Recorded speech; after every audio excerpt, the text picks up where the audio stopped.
Hello friends, welcome back to my channel. আবার একটা নতুন ডায়েটের রেসিপি নিয়ে আসলাম, তেল মশলা ছাড়া চিকেনের রেসিপি।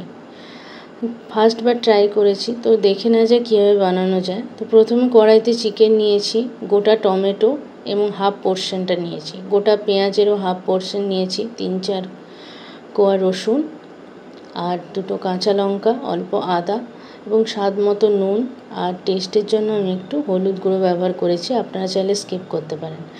এরপর গ্যাসের আঁচটাকে মিডিয়ামে রেখে এটাকে ভালো করে নেড়ে নিতে হবে। ঢাকা দিয়ে দিয়ে রান্না করতে হবে যাতে চিকেনের গা থেকে জলটা না বেরোচ্ছে। আমি এটাকে 3বার ঢাকা দিয়ে রান্না করেছি। এরপর লাস্টে জল অ্যাড করেছি ভালো মতো সেদ্ধ হওয়ার জন্য ঢাকা দিয়ে।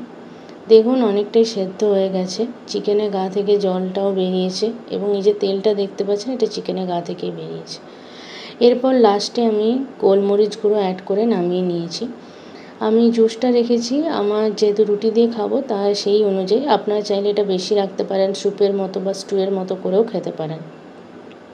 এর সাথে কিছু ভেজিটেবলসও অ্যাড করতে পারেন, আপনাদের পছন্দের ভেজিটেবলস। তো এটা বাচ্চা থেকে বয়স্ক সবাই খেতে পারে। ডায়েট যারা করছেন বা যাদের জ্বর, মুখে রুচি নেই, তারাও এটা ট্রাই করতে পারেন। আপনারা বাড়িতে বানিয়ে দেখবেন, কমেন্টে জানাবেন কেমন লাগলো। আবার পরের ভিডিওতে দেখা হবে। Till then, tata, thank you.